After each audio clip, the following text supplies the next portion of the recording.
I think I introduced most of you.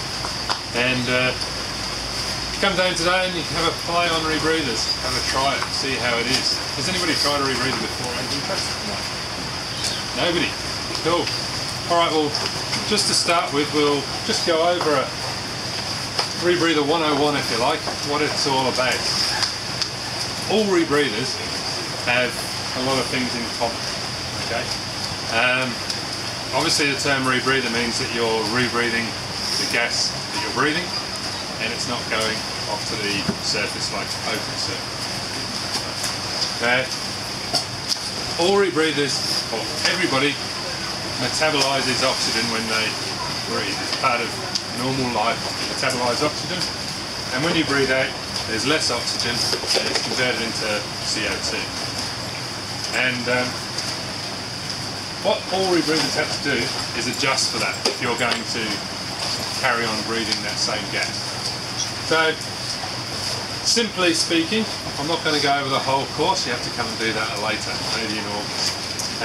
We have a loop which we term as the breathing loop. Comes down through these hoses, mouthpiece here that you breathe from, comes back to here, and then at the back, you probably all saw when we lifted it up, there's that canister area. Right. On the front, there's a couple of bags which we term as counterlungs, and I'll explain a little bit more about those. But as you breathe, gas goes around this loop. When it goes through the back here, there's what we term as a scrubber. Right? It's a cartridge about this big, sits in the back there, and the gas that you're breathing comes up through there and then comes back to you. And you breathing pushes it around. Right? There's nothing mechanical pushing the air around apart from you. As it comes through that canister, the CO2 is scrubbed out. And as it comes through the rest of that unit, there's an area there which will actually add some O2. And when you're diving down there, it's quite quiet. You might actually hear, the only noise that you generally hear from the unit is the injection of the gas at the back. Right? You might hear that occasionally if you're in tune with your underwater senses.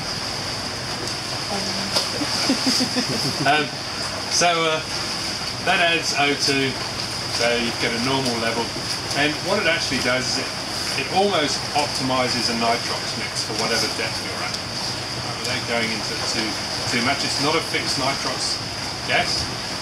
You have two cylinders here, one with diluent, which in this case is just simply air, and one with 100% O2.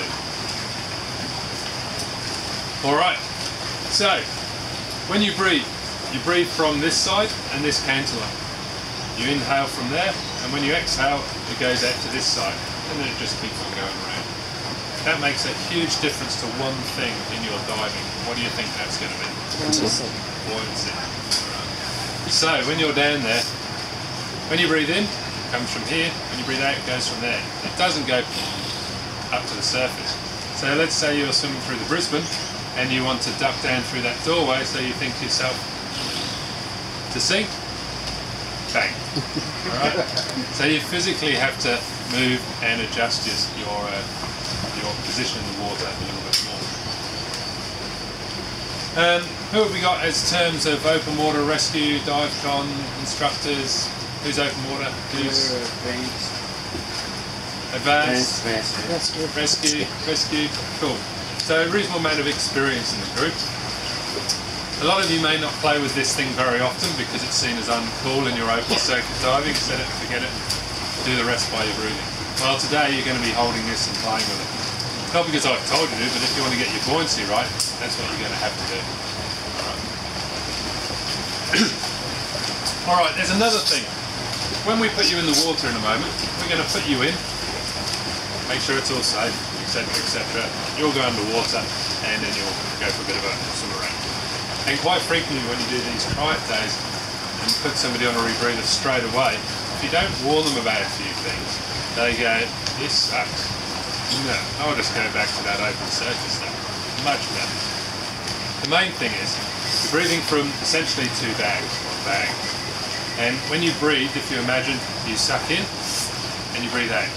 Now if you take a big breath, you feel like there is no more gas. Now, if you do that and you get to, let's call it the bottom of the bag, and then you breathe a little bit harder, there's what's called an automatic diluent valve in here. And it's like a very badly tuned regulator. So you get to the bottom and you go, and more gas will come to you. And what that does is on your next breath out, it goes to this bit. Okay? Now, that's quite normal. These are on the outside of you, they're flexible. And what happens when you go underwater with a flexible bag of air? What's going to happen to it? It's going to compress. So even in the 2.5, 3 metres that you've got here, you may find that as you go down to the bottom, this bag starts going like this, and then you take a breath in, and you feel that feeling again. Simple, just breathe harder, comes back to here. Alright? You may not find it so much here, in this depth, but as you come back up, what's going to happen? It's going to expand. 1015 here, it's going to expand. So the loop, the volume of gas in the loop is going to get greater, as is obviously your BCD. So not only are you going to control gas from here, you're actually going to have to get rid of some of the gas out of here. Any ideas on how you might do that? Breathe out through the nose. Breathe out through your nose. What we term as breaking the loop. So this is your part of the loop with this in here, and if you just breathe out through your nose, you'll find that the volume in here decreases and you stay where you need to be. Now, if you had longer, you'd probably find after your first few dives your jaw starts to ache, because you're not used to breathing out through your nose, or a lot of people aren't. Right? You knock that out of you in the beginning of it. Some people do it all the time on open circuit and going along, there's bubbles here and bubbles here. It stands out a lot more in this because there's no bubbles, or there shouldn't be any bubbles all the time. But if you're where was I just going to go? If you're jaw ache. You're going around and you're feeling your jaw is aching. What tends to happen is the gas is built up in here, because remember it's injecting a little bit as well, right? And if you change level, you might just come up to the next level on the Brisbane, let's say, and just start swimming around.